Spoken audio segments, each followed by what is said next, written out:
भारत के लिए खबर अच्छी नहीं है, क्योंकि भारत के फाइटर जेट के साथ जो हुआ उसके बाद यकीन मानिए भारत के लिए सोचना पड़ गया, क्योंकि भारत का फाइटर जेट बहुत ही बुरे तरीके से रेड ट्रैप हुआ, जिसके बाद खुद भारतीय वायुसेना के अधिकारियों ने भी चेतावनी दे दी कि भारत की उम्मीदें खत्म हो सकती है, क्योंकि भारत के फाइटर जेट का अमेरिका के हाथों रेड ट्रैप होना यह बिल्कुल भी भारत के लिए अच्छी बात नहीं है। तो चलिए अब इस पूरी खबर को थोड़ा डिटेल में बताते हैं। इस पूरी खबर की शुरुआत होती है ब्राजील से, लेकिन खबर का धमाका हुआ भारत में। खबर कुछ ऐसी है कि पिछले दिनों ब्राजील ने अपना पहला लोकल स्तर पे तैयार किया गया सुपरसोनिक फाइटर जेट पेश किया, लेकिन ब्राजील ने जिस फाइटर जेट को अपने देश में बनाकर बहुत ही धूमधाम तरीके से पेश किया, वह फाइटर जेट ब्राजील का नहीं बल्कि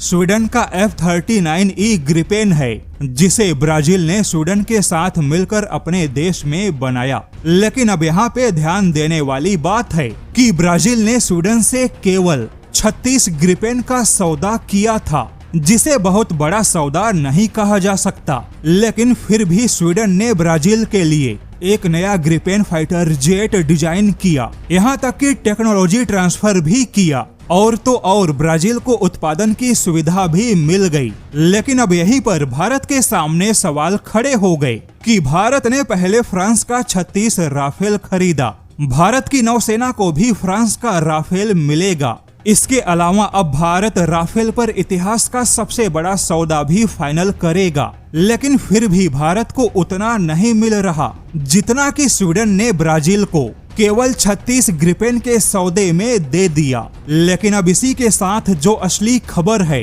वह राफेल की नहीं बल्कि भारत के अपने स्वदेशी तेजस की है, क्योंकि अब खुद भारत के ही रक्षा जानकारों ने कह दिया कि भारत का तेजस बहुत ही बुरे अमेरिकी जाल का शिकार बन चुका है और अब भारत के लिए तेजस के किसी भी प्रकार के निर्यात की उम्मीद खत्म हो गई। हालांकि अचानक से ऐसा क्या हुआ कि भारत के लिए तेजस को निर्यात करना मुश्किल होगा, इस बात को समझना आवश्यक है। जैसा कि तेजस खुद अपने समय से 6 या 7 साल पीछे चल रहा है, खुद भारत की वायुसेना को सारे तेजस मिलने में 6 या 7 साल का समय लगेगा और इसी समय ने तेजस के किसी भी प्रकार के निर्यात के उम्मीद को खत्म किया, क्योंकि अब तेजी से बदलते युद्ध के माहौल में 6-7 साल का समय बहुत ही ज्यादा कीमती है, क्योंकि अब अनमैन्ड एरियल व्हीकल ड्रोन के अलावा लॉयल विंगमैन जैसे कॉन्सेप्ट की डिमांड बढ़ गई और अमेरिका ने जानबूझकर भारत के तेजस को इंजन देने के मामले में विलंब किया,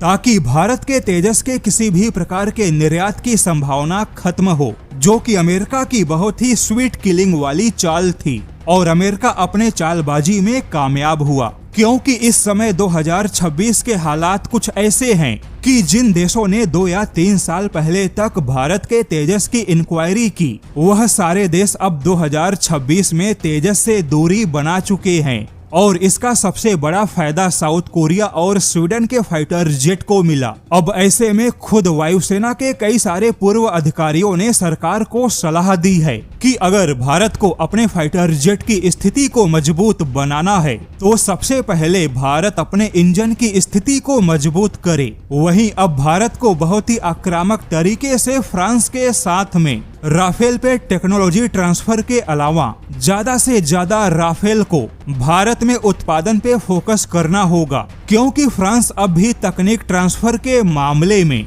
बहुत कुछ देने से पीछे हट रहा है।